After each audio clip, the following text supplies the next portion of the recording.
Hello everyone, welcome to our channel Investors Hustle and you are with Nitin। आज का topic discuss करेंगे sir date mutual fund. हम बातें करेंगे date mutual fund क्या होता है, different types of date mutual fund available जो हमारे पास रहेंगे, कैसे ऑपरेट करता है म्यूचुअल फंड, क्या क्या फैक्टर्स आपको कंसिडर करने हैं before investing in date mutual fund. And इस सेगमेंट के अंदर, इस कैटेगरी के अंदर जो top performing date mutual fund है उसको लेके भी डिस्कस करेंगे। स्टार्ट करते हैं वीडियो सर। इन अगर आपने चैनल को सब्सक्राइब नहीं किया है प्लीज़ चैनल को सब्सक्राइब कीजिए। So what is a debt mutual fund? अगर हम प्लेन डेफिनेटिव वे में जाए sir, these are the instruments for buying and selling of loans in exchange for interest. कहीं पे भी अगर लोन एंड डिपॉजिट की बातें होती है वहाँ पे इंटरेस्ट एसोसिएटेड होता है। सो अगर आप यहाँ पे इन्वेस्ट करने की सोच रहे हैं मीन्स कि you are lending your money. Investment का मतलब होता है कि आप यहाँ पे अपना पैसा लैंड कर रहे हैं and in the form of loans वो लैंड हो रहा है, तो आप वहाँ पे इंटरेस्ट आप अर्न करेंगे। सेम वे अगर आप बैंक में भी अगर आप एफडीज आप कराते हैं, अपने सेविंग पे आप अर्न करते हैं, आपने वो पैसे बैंक को लैंड किया है, आपको इन एक्सचेंज ऑफ दैट आपको वहाँ से इंटरेस्ट मिलता है। एंड बैंक्स क्या करते हैं, बैंक्स भी उन फंड को सेम क्या करते हैं, वो भी इन फंड्स को यूटिलाइज करते हैं, आगे वो आगे उसकी लैंडिंग करते हैं एंड वो इंटरेस्ट वहाँ से अर्न करेंगे। सेम वे वो जो रिटर्न जो उनके आएंगे उनके भी in the form of interest ही आते हैं, वो इंटरेस्ट आपको भी पास ऑन करते हैं। रिटर्न्स की बात करें, रिस्क की बात करें सर, इक्विटी इन्वेस्टमेंट के कंपैरिजन में काफ़ी कम यहाँ पे रिस्क होता है, but at the same time returns भी आपके यहाँ पे लोअर ही रहते हैं। एंड बेसिकली क्या रहता है, जो डेट म्यूचुअल फंड जो रहेंगे आपके, ये दे इन्वेस्ट इन सिक्योरिटीज़ जहाँ से आपकी फिक्स्ड इनकम जनरेट होती है, like the treasury bills, the corporate bonds, commercial papers, government securities, in various type of other bills issued by the government. And और भी बड़े सारे हमारे यहाँ पे बॉन्ड्स को ही लेके हम डिस्कस करते हैं। बॉन्ड्स बेसिकली आपके फिक्स्ड लोन्स ही होते हैं, fixed sum of loan are your bonds. Maturity date की बात करें सर, इनका pre decided maturity date and जो इंटरेस्ट रेट होता है that is also pre decided, तो वी कैन कॉल देम कि ये फिक्स्ड इनकम सिक्योरिटीज़ भी रहती है। आपको एक पर्टिकुलर मेच्योरिटी मिलती है, आपको एक पर्टिकुलर रेट ऑफ इंटरेस्ट यहाँ पे मिलता है। So these are quite fixed income securities. Market fluctuation से बहुत ज़्यादा इफेक्ट इनको नहीं होता है एंड सेम टाइम पे सर ये लो रिस्क इन्वेस्टमेंट ऑप्शंस भी आपके लिए है। अगर आप एक सेफ इन्वेस्टमेंट के लिए प्लान कर रहे हैं तो आप डेट म्यूचुअल फंड में डेफिनेटली आप जा सकते हैं।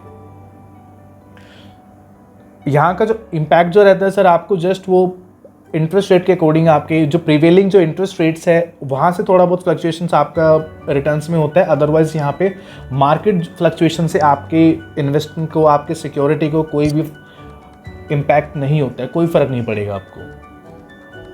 Different types of debt fund की बात करें sir, there are various type of funds. कुछ फंड्स हमारे यहाँ पे जो रहेंगे like liquid funds, money market fund, dynamic bond fund, corporate bond fund, banking and PSU fund, gilt fund, credit risk fund, floater fund, overnight fund, ultra short duration fund, low duration fund, long duration fund, then medium duration fund, medium to long duration fund. So there are many type of debt funds जो आपके market में available है। So how do this debt mutual fund work, कैसे काम करते हैं ये?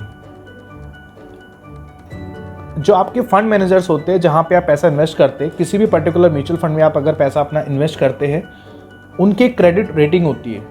Credit rating basically क्या होती है, सेम लाइक अगर आप क्रेडिट कार्ड अगर आप लेने के लिए बात करते हैं तो आपका सिबिल स्कोर वहाँ पे चेक होता है। सेम वे किसी भी फंड की, किसी भी सिक्योरिटी की अपनी एक क्रेडिट रेटिंग होती है। वो क्रेडिट रेटिंग बेसिकली ये डिटरमाइन करती है कि वो आगे अपने प्रिंसिपल एंड इंटरेस्ट को लेकर डिफ़ॉल्ट करेगा कि नहीं करेगा। वहाँ से आप ये डिटरमाइन कर पाएंगे कि आपकी जो इन्वेस्टमेंट है, आपका जो पैसा आपने दिया है वो कितना सिक्योर है वहाँ पे, तो वो उसकी क्रेडिट रेटिंग से आप डिटरमाइन करते हैं।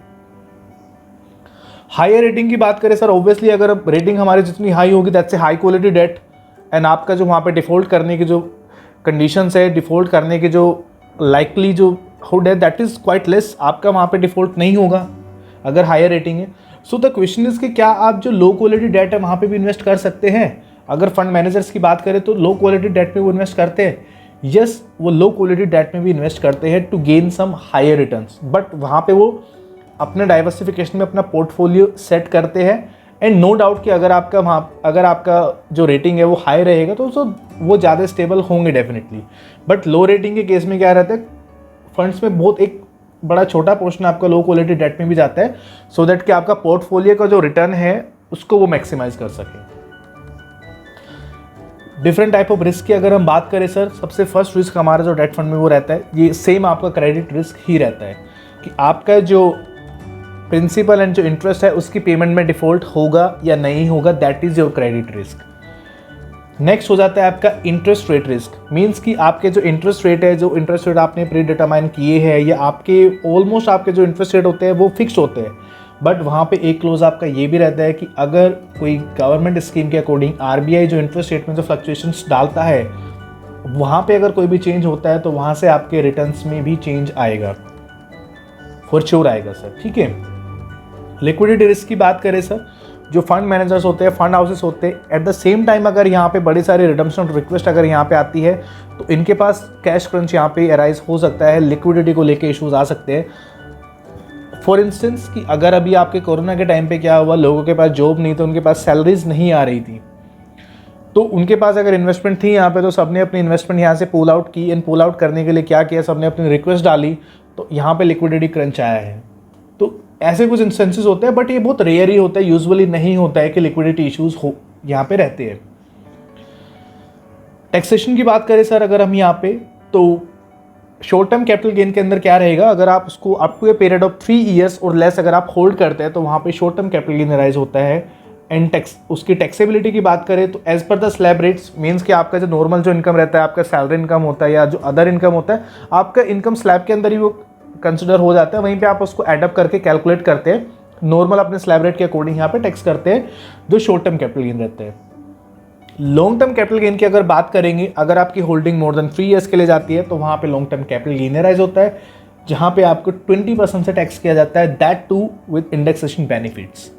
राइट सर, इस सेगमेंट में अगर हम कुछ टॉप अपने डेट म्यूचुअल फंड्स की बातें करें, सो नंबर 1 पे सर आपका कोटक डायनेमिक बॉन्ड फंड रहेगा, जिसके लास्ट 1 ईयर के रिटर्न हमारे 11.39% है, एंड 5 ईयर का जो रिटर्न है 10.49% आपके एवरेज रिटर्न्स आए हैं। तो एटलीस्ट आप ये देख सकते हैं कि एफडी से आपके काफ़ी बेटर रिटर्न्स है। एफडी आपके यूजुअली 7 to 8% ही पे कर पाता है। एंड इस फंड का सर हमारा जो कोटक जो डायनेमिक बॉन्ड फंड है, इसका फंड साइज AUM हमारा 1458 करोड़ के अप्रोक्स है यहाँ पे। सेकंड नंबर पे हमारा DSP गवर्नमेंट सिक्योरिटीज़ फंड है, जिसका लास्ट 1 ईयर का रिटर्न 12.95% है। लास्ट 5 ईयर के रिटर्न्स की बात करें, एवरेज रिटर्न हमारा 10.46% रहा है, एंड इसका फंड साइज हमारा 1243.51 CR है। थर्ड नंबर पे, थर्ड रैंकिंग में हमारा यहाँ पे कोटक कॉर्पोरेट बॉन्ड फंड है, जिसके लास्ट 1 ईयर के रिटर्न 10.16% है, एंड लास्ट 5 ईयर के जो एवरेज रिटर्न्स रहे हैं वो 8.83% है। फंड साइज की बात करें सर, 5266.51 करोड़ का इसका कॉर्पस है हमारा जो फंड साइज है। फोर्थ नंबर पे इस रैंकिंग में हमारा रहेगा Axis banking and PSU debt fund, जिसका लास्ट 1 ईयर का रिटर्न 10.63% है, एंड 5 ईयर के रिटर्न्स अगर एवरेज रिटर्न्स की बात करें तो 8.97% है। AUM एंड फंड साइज की बात करें सर, 16,436.89 करोड़ का इसका टोटल AUM है। फिफ्थ नंबर पे हमारा इस लिस्ट में आएगा IDBI लिक्विड फंड, इसका रिटर्न थोड़े कम रहे हैं, जिसमें लास्ट 1 ईयर का रिटर्न 5.47% है, एंड लास्ट 5 ईयर के रिटर्न्स भी यहाँ पे 6.99% ही रहे, just equal to the FDs। And fund size की बात करें 1264.08 CR का यहाँ पे टोटल AUM है इसका जो कॉर्पस है। नेक्स्ट अगर हम बात करें कि बेसिकली किसके लिए आइडल होता है कि वो डेट म्यूचुअल फंड में इन्वेस्ट करे, जो भी इन्वेस्टर हमारे एक लोअर रिस्क साइड पे जाना चाहते हैं। अगर वो इक्विटी की बात करें सर, इक्विटी पे नो डाउट आपके रिटर्न्स भी अच्छे होते हैं, but at the same time आपका रिस्क भी वहाँ पे ज़्यादा रहता है। तो यहाँ पे अगर आप if you are the investor जिसका लोअर रिस्क टॉलरेंस है सर, आप यहाँ पे जा सकते हैं। तो यहाँ पे बेसिकली 2 कैटेगरी में इन्वेस्टर्स होते हैं हमारे। एक होते हैं शॉर्ट टर्म इन्वेस्टर्स, जो हमारे यूजुअली 3 to 12 मंथ्स के लिए कंसिडर किए जाते हैं। रिटर्न्स की बात करें सर, सिंस आपका जो होल्डिंग पीरियड है काफ़ी कम है, तो 7 to 9% रिटर्न्स आप एक्सपेक्ट कर सकते हैं। ऑल्दो हमने अभी डिस्कस किए थे कुछ फंड्स, तो वहाँ पे लास्ट 12 मंथ्स के रिटर्न भी आपके 10% से भी ऊपर आपके रिटर्न्स आए हैं। Sir these are more of the liquid funds होते हैं, आप कभी भी इनको सेल आउट कर सकते हैं and you can cash them in. Medium term investor की बात करें, ये यूजुअली हमारा 3 to 5 ईयर्स का टेन्योर रहता है जो होल्ड करते हैं। एफडी से सर बेटर रिटर्न्स आपको मिलते हैं यहाँ पे। एंड इसमें एक ऑप्शन और रहता है कि आपका लाइक एफडीज आपका रेगुलर इंटरेस्ट पे करता है, वो मंथली भी हो सकता है, हाफ ईयरली हो सकता है, या ईयरली भी आपके जो इंटरेस्ट आपके एफडीज में मिलते हैं। यहाँ पे भी you can opt out for the plan कि आपको मंथली अगर आपको इनकम चाहिए तो मंथली आपको यहाँ पे इंटरेस्ट फ्लोट हो जाता है। तो you can choose that plan also कि मेरे को मंथली इनकम यहाँ पे कंसिडर करनी है। So this was our topic for today sir. And date mutual fund को लेके अगर आपकी कोई भी क्वेरी है, आपकी कोई भी फीडबैक्स है, अगर आपको कोई भी हेल्प चाहिए इन फंड्स को लेके, you can comment us below. Email ID sir हमारा रहेगा investorshustle@gmail.com। एंड आपको सर अगर कोई भी किसी भी इन्वेस्टमेंट से रिलेटेड अगर कोई भी आपको सजेशन चाहिए तो you can definitely comment us and you can write us. So this was our topic for today. Thank you and wish you all the best. Thank you very much.